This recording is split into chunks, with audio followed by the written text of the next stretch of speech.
BYU quarterback Kedon Slovis gets a nice bump of approval from an NFL scout that has got a lot of ties all over the country, and also BYU has another big official visit happening this week.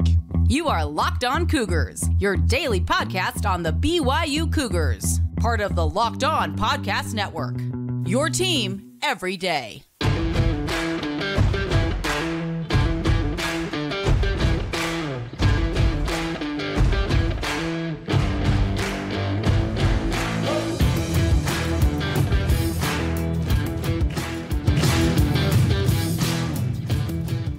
What's up, everybody? I'm Jake Hatch, your host here on Locked On Cougars, your resident BYU insider. Thank you for making Locked On Cougars your first listen of the day. Appreciate you guys being with us every single day, and thank you for all of you for being our quote-unquote everydayers right here on the Locked On Podcast Network. We're, of course, brought to you today by our friends over at FanDuel. This episode is brought to you by the FanDuel Sportsbook, official sportsbook of Locked On. Make every moment more with our friends at FanDuel. Visit FanDuel.com/LockedOn today to get started.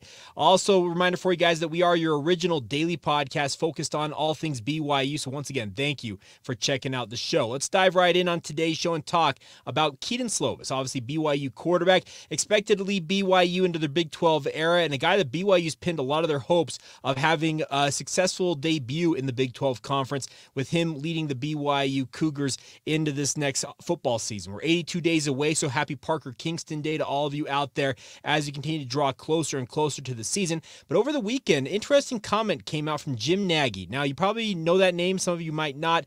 He is the executive director of the Reese's Senior Bowl. Essentially, the Senior Bowl is the chief, or I guess most prominent showcase event for seniors coming out for the NFL draft after each football season. BYU this past year had 3 representatives in that game. Obviously, Blake Freeland, Jaron Hall, and Puka Nacua all made the trip. It's held in Mobile, Alabama every single year, and it's a huge event because representatives from all 32 teams. Think of it essentially as the NFL Combine before the actual Combine. Essentially, the guys who get drafted are either at the NFL Combine or, and more importantly in some cases, they're at this Senior Bowl. It's a huge deal to be invited to this, and Jim Nagy had a lot of praise for Kedon Slovis, and I was very impressed with his breakdown of this. So the tweet he said is, Kedon Slovis, who is surprised has been not only going back for a 5th year, but also transferring from Pitt to BYU football, was one of 2 returning quarterbacks, along with Oregon's Bo Nix, who received Senior Bowl invites last fall. So he actually was a guy that was expected to go to Mobile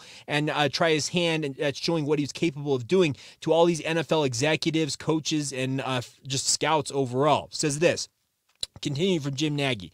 People who claim that, quote, stats don't lie, unquote, have no clue because they do in many cases when it comes to projecting college players to the NFL. Interesting to hear that from Jim Nagy's perspective, because this is a guy, before he went to go work for the Senior Bowl, was a national scout, most notably for the Kansas City Chiefs, but has spent almost his entire career as a guy who projects and evaluates guys for a living when it comes to the NFL draft. He adds this. Statistically, Slovis' numbers on paper have declined in many areas, yards, completion percentage, touchdowns, since his breakout true freshman season at USC, but his NFL talent tape is obvious when you put on the tape. He says this. Kedon Slovis is one of the most naturally accurate passers in the 2024 class. When we talk to NFL scouts, they love his ball placement on mid-range throws that are so critical in the pro game. The NFL is all about fitting ball into tight windows, and Slovis has that skill. One other main thing that stood up on last year's Pitt tape was Slovis' toughness. He got physically abused last year in some games. See the Tennessee game. Obviously, that game was a game that Pitt was very much in with Tennessee and ended up losing it, but it was obviously he got beat up in that game. I think it was actually lost midway through. But he says, and he showed guts in handling all of it. Kalani Sitake getting Slovis to replace Vikings 5th rounder and Senior Bowl alum Jaron Hall hasn't been talked about nearly enough when it comes to the best transfer portal acquisitions in college football this season. Hashtag best of the best. Now, what does this mean for BYU's fortunes in 2023?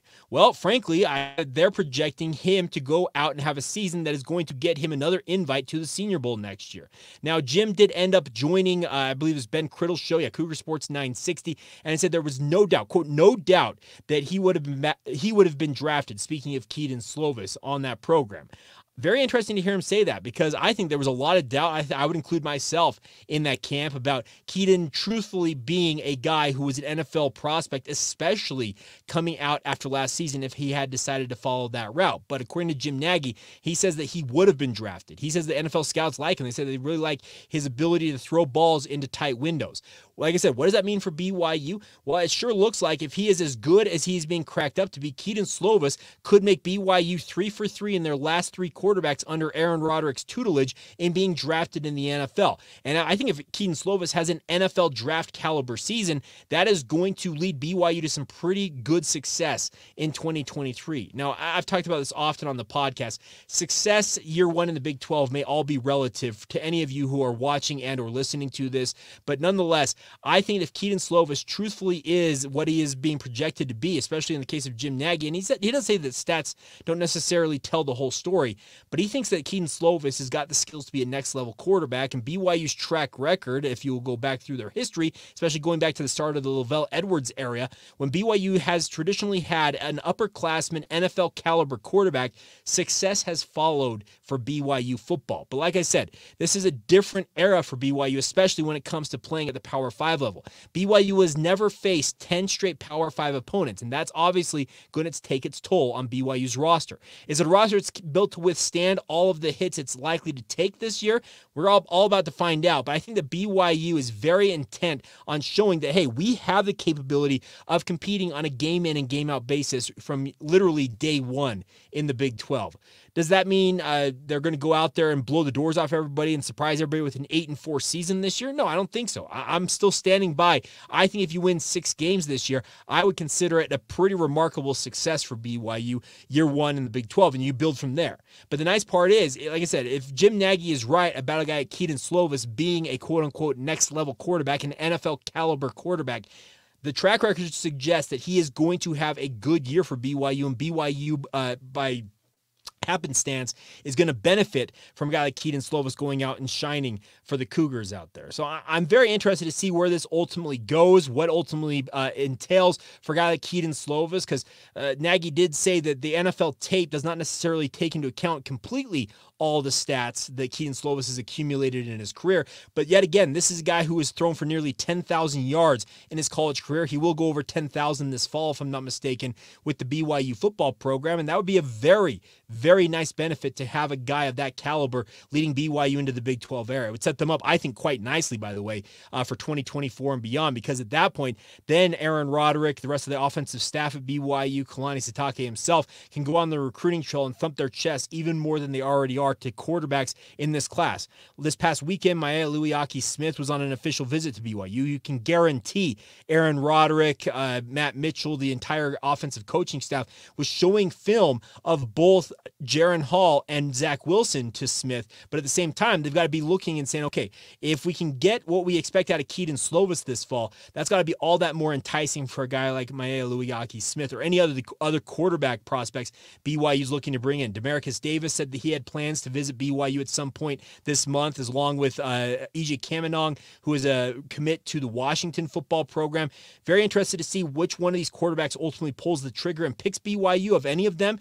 But I think whoever it is, I think it says a lot about BYU's belief in them if they bring them into this program, because BYU does not bring in guys they don't believe can be starting caliber, high-level players. Aaron Roderick, he's stated on the record multiple times that he's going to take a quarterback in every class, but not just going to take any quarterback. He takes quarterbacks he believes are able to compete for playing time at BYU and eventually, in his mind, end up as starting caliber, if not NFL caliber quarterbacks. So track record's rolling pretty good for right now for BYU. Is the QBU designation back for BYU? That's up for you to debate, and I'd love to hear your response to that. I guess they'll make it a question of the day. Weigh in via social media or drop it in the comments if you're watching this on YouTube. Do you think BYU is QBU, the moniker they had back in the 70s and the 80s, is it back for BYU? Are they back into the quarterbacking business? Are they back to having elite-level quarterbacks out there on a game-in and game-out basis every single year? I'd love to have you guys weigh in on that, and we'll get to some of those responses on tomorrow's show. All right, coming up in just a minute, another big official visit is taking place early this week. Ryner Swanson, if you don't know his name, I would encourage you guys to get to know that name because he is a high-level player that is coming to visit BYU. We're talking about what he offers potentially to BYU and what BYU should be trying to get him, to hook him when it comes to his official visit. Get into all of that coming up next right here on Locked On Cougars. Now, first, a word on our friends over at FanDuel. They've been working with us for a few months now, and the NBA Finals and the NBA playoffs are coming quickly to a close. But the best part is you can still make a fast break to join up with our friends over at FanDuel. Right now, a new customer can get a no-sweat first bet up to $2,500. You heard that right. $2,500 back in bonus bets if your first bet does not win. Best part about FanDuel, they've got great promotions available to you on an everyday basis. They offer a safe and secure app that protects your data and your privacy, but more importantly, get you paid out instantly. As soon as you win, you can get paid out. And the best part is you can still cash in on that no-sweat first bet right now by getting up to $2,500 back from our friends at FanDuel. There is no better place to bet on all the playoff and NBA Finals action than with America's #1 sportsbook. So get started today. Go to FanDuel.com/lockedon to get started today. That's a $2,500 bonus bet return to you if you don't win on your first bet. That's FanDuel.com/lockedon to get started today. Once again, that's FanDuel, official sports betting partner of the NBA. Thank you once again for making Locked On Cougars your first listen today. Thank you to all of you who are everydayers with us right here on the Locked On Podcast Network. Coming up on tomorrow's show, just a little bit of a preview ahead. We're going to dive back into the Phil Steele preview edition of his college football preview. And some interesting notes I gleaned as I was reading over BYU's preview from him. And we'll talk about that on tomorrow's show. I actually had plans to talk about it today on the Monday edition of the show. But when Jim Nagy put out what he put out, I was like, you know what? We're gonna move that to tomorrow. So stay tuned for that. We'll also continue our look back at all 155 games of BYU's independent era as we continue to get you ready for the upcoming football season as well. So stay tuned for all of that on our tomorrow edition, our Tuesday edition, I should say, of Locked On Cougars.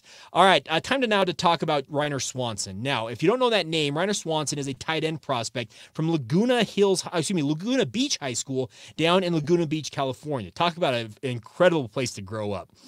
Orange County is a phenomenal place. Laguna Beach is even that much nicer. I am married into an Orange County family. Granted, they did not live on Laguna Beach, but it's still a phenomenal place to have grown up. And Ryner Swanson has grown into a phenomenal tight end prospect down there in Southern California. Listed at 6'4" or 6'5", depending on which recruiting service you look at, weighing in between 230 and 240 pounds. This is an elite level tight end prospects, folks. And it seems like BYU's had a bevy of these in recent years coming through the program, either signing with the Cougars or looking at other options. But Ryner Swanson has already made official visits to Texas. He made an official visit to Oregon over this past weekend, and he's going to be making an official visit to BYU early this week. I was a little bit confused. I think he's coming on the visit tomorrow, but I've seen some chatter out there that he may be starting today. But nonetheless, it is a huge visit for a guy like Ryner Swanson to come to BYU because he has got all the skills to be the next great tight end for BYU. You look at his tape. I had a chance to pull up his huddle highlights. I'm highly impressed with this young man. Natural pass catcher, is very, very good with his feet, great hands, not afraid to go up and absorb contact when coming down with footballs, but also he has shown some of the chops that you want to see from guys who can block as an inline tight end. Does he ultimately end up as a quote-unquote true inline tight end? I don't know, but he's got all the size to do that. Like I said, 6'4", 230 pounds at minimum right now as a high schooler. You can only imagine what a college coach looking at what a guy like Ryner Swanson offers would be thinking, man, what can I do with this guy? He is a composite 4-star prospect according to 24/7 Sports composite rating with an 89.33 rating. To their credit, 24/7 Sports has him as a high-level 3-star prospect, just a shade outside of 4-star territory. He's the 23rd rated tight end in this upcoming recruiting class, but I think this is going to be a very, very big battle. It sounds like there is a trio of finalists for him. It's BYU, Oregon, and Texas. Obviously, Steve Sarkisian, a guy that is very familiar with BYU's recruiting tactics. Oregon is no slouch in their own right when it comes to recruiting. But the good news for BYU in regards to the battle for a guy like Ryner Swanson is that he's coming to BYU for his last official visit. BYU will get the final impression to give a kid like this. Because what I understand is he is planning on making an official decision of his commitment, I guess, official decision. He's going to make a commitment decision coming up this summer heading into his senior season for Laguna Beach High School. This would be a phenomenal pickup for BYU. Don't discount that BYU's already got a number of tight ends on this roster. You can never have too many of those guys on the roster. And the crazy thing to me to think about is a guy like Ryner Swanson combined with Jackson Bowers could be the next tight end duo that could see just superstardom in their future, in my mind, for BYU. Now, I'm projecting ahead before either one of these guys takes a snap for BYU, speaking of Bowers and or Swanson, but both of them, I'm telling you, both of them show the chops, the skills, the hands, the speed, all the tools you want to see from a high school prospect to come in and be impact players for the BYU football program. Ryner would make for a phenomenal tight end duo with Jackson Bowers going into BYU's future in the Big 12. Obviously, I think Isaac Rex, we did a little bit of a short on him on YouTube yesterday if you missed it. I think that his final season in a BYU uniform is this year. So obviously that's going to leave a hole in the lineup for BYU at tight end. Does Ethan Erickson step up and assume that role? Maybe so. Does a walk-on like Nason Coleman ultimately emerge and take that job? Maybe so. But I think Jackson Bowers is thinking that job's mine in 2024 and beyond, if not playing time already as a freshman in 2023. And then Ryner Swanson's got to be thinking there's a great opportunity. There's a little bit of a hole forming for BYU potentially at tight end in 2024. Could he come in and fill that hole right away? That'd be a phenomenal thing if so. But BYU's going to have their work cut out for him. Oregon and Texas are not used to losing on the recruiting trail, especially when it comes to going head-to-head with BYU for prospects like this.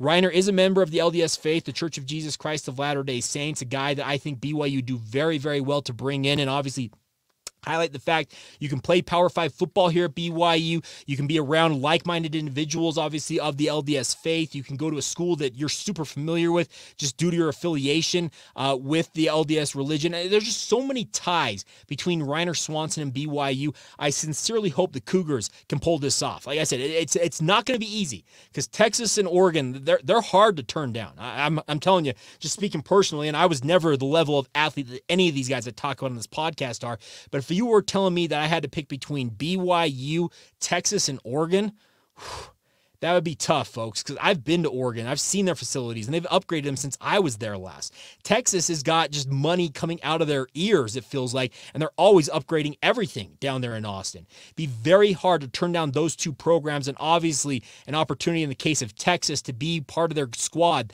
that's going into the SEC next year, but I sincerely hope that Ryner Swanson spurns both of them and picks BYU because he is a guy. He's one of those dudes that you just look at and say, that's a guy that BYU's got to get. Simply put, they've got to get a guy like this because he has got all the capability, all the talent, and all the connections to BYU that just scream, this should be a BYU tight end. And the nice part is BYU's got a tradition of tight ends succeeding at a very high level. You can go back through the decades and point Ryner Swanson to guys like Gordon Hudson, more recently Johnny Harleen, Andrew George, man, on down the list, Dennis Pitta. You can point to Isaac Rex himself right now. There is phenomenal tight end talent that BYU's had come through this program, and you got to point to it if you're Aaron Roderick, Steve Clark, Kalani Sitake, and whoever else might be in this kid's ear on this official visit and tell him you can be that next guy. You can put your name up there in the pantheon of BYU great tight ends, and that's got to be the hook for a guy like that. We'll see if it ultimately pans out, but I sincerely hope BYU can pull this off because it'd be big. I said that 4 times there to get a guy like that because this is the type of guy that BYU could not afford to lose, it feels like, as they become Power 5 members. And honestly, in past iterations of the BYU football program, they might have lost a kid like this, but there should be no excuse at this point. This should be a guy BYU should be able to land. They have all of the checklists, I guess you should say. Power 5 affiliation for a kid like this and Ryner Swanson, a member of the LDS Faith, obviously sponsored the sponsoring institution of Brigham Young University. There's just so much going for this, and I sincerely hope BYU wins out in the end, but we'll find out. But that official visit happening early this week, I should say, and looking forward to seeing what the outcome might be. I'm also looking forward to seeing what the outcome is, the word on the street is about Maya Luiaki-Smith. I'll be asking around to see if I can get you guys some intel on that visit from this past weekend as well, and of course we'll bring that to you if we can find it. Coming up in a later edition of the podcast this week. All right, there you go. So there you go. Some thoughts on Ryner Swanson. We'll finish out today's show with 2 different things we need to hit on before we go. BYU's official end of the athletic year is done from this past weekend. BYU track and field athletes finished up their participation in the NCAA championships down there in Austin, Texas. How did things go? We'll talk about that. And we'll also look back at a rare win in 2017 for BYU as the Cougars took care of business against San Jose State. More in a moment, right here here on Locked On Cougars. Now, a word on our friends over at Perry Homes real quick. Perry Homes has been working with us for the last few months. And the best part is if you're looking for your first home or you're looking for your dream home or anything in between, Perry Homes is here for you, my friends. They're here to give you guys all the options you guys need. They are Utah's premier home builder with communities throughout the state. They have many communities, home designs, and price points to help meet all of your needs. They are sincerely interested in helping you guys get to where you guys need to get to. They have beautiful communities in Davis, Salt Lake, Tooele, and Utah counties. They also have multiple communities in Washington County near St. George as well if you want to get started with them today. They are offering over 50 unique home designs from ramblers to 2-stories to townhomes and anything in between to fit what you need for your family. In my case, I've got 4 people. You may have 6, 7, 8 people. No matter what you've got, or even more than that, they've got the options to help fit you guys. And they are offering generous financing incentives through their preferred lender right now as well. So visit PerryHomesUtah.com to see what's new in Utah's finest neighborhoods. That's PerryHomesUtah.com to learn more now. For 50 years, Utah has been coming home to Perry Homes. Thank you once again for making Locked On Cougars a part of your routine, my friends. If you've not done so already, please consider subscribing, rating, and reviewing this show. Whether you're watching this on YouTube, hit that subscribe button. Also hit the bell notification icon next to it. That will enable notifications so that when an episode drops, it informs you immediately. Or if you're listening to this on Spotify, Google, Stitcher, or most importantly, Apple Podcasts, leave us a rating and a review on those podcast providers as well. They're absolutely critical to our success. We are north of 3,100 subscribers now on YouTube, and we've got thousands and thousands more on the various podcast platforms out there. And I cannot thank you guys enough for your support. But if you have not done so already, if you're just checking us out, subscribe to the show, rate, review it, and let us know what you like about it or what you'd like to see improved. And we'll do our best to help you guys out along the way here. All right, a couple of notes before we go on today's show is a look back at how things went this past weekend for BYU, the NCAA track championships. First things first, congratulations to Kenneth Rooks, racing away in the 3,000-meter steeplechase to win the men's NCAA individual title. It is the first time in 4 years BYU has an NCAA champion in the track and field outdoor championship. So congratulations to Rooks. He was in a dead heat with Duncan Hamilton from Montana State. Then he just raced away in the final lap of that race, finishing 6 seconds ahead of Hamilton. Absolutely incredible showing for Kenneth Rooks. Congratulations to him on the individual title. He helped BYU men finish number 10 in the country, I guess 10th in the meet with 22.5 points. The BYU women finished in a tied for 14th place with 17 points on the season, but a number of All-American honors were handed out. I'm just looking as I'm scrolling across this. Sierra Tidwell-Alphin finished first-team All-American high jump. Lexi Halliday-Lowry, first team in the steeplechase. Claire Seymour and Megan Hunter in the 800 meters both were first-team All-Americans in their own right. That's from Saturday. Moving on to later in the week, Friday had phenomenal showings for Dallin Schertz in the discus throw, finishing with a 201-foot discus toss to finish as a first-team All-American. Casey Klinger finishing as a second-team All-American in the 5,000 meters after he had a really, really good showing in the 10,000 meters. It was a phenomenal weekend for BYU men's and women's track and field. And the crazy thing about it is, folks, we are officially in the dead of the offseason. BYU sports are done for the summer. They will obviously be off until BYU women's soccer resumes action. I believe August 4th or 5th. They're having their blue and white meet, their match, and then they're off and rolling in the Big 12 era. We have just finished. It's the end of the West Coast Conference era officially, and now hello Big 12. We are just about 3 weeks away from BYU celebrating entering the Big 12 Conference on July 1st, and then just a month after that, BYU women's soccer gets the Big 12 era underway in earnest as they take the field at South Field for the first time. So get excited. It is coming very, very quickly. All right, final note on today's show is we look back at another game in BYU football history of their independent era. We've been going through all 155 of these games, and BYU in 2017, we all know, was just an absolutely brutal season. They'd they'd lost 7 straight games. They were limping home to face off against San Jose State, and BYU needed a win in a really bad way. The good news is that San Jose State was just as bad, if not worse, than BYU, because BYU raced to a 41-20 victory over San Jose State at Lavelle Edwards Stadium. That dropped San Jose State to 1-8 on the year. BYU already eliminated from bowl contention, got to 2-7 on the season, but nonetheless, Tanner Mangum had a really good performance. 283 yards and 3 touchdowns in this game. KJ Hall had one of his finer performances as a BYU Cougar, 112 yards rushing and a touchdown through the air.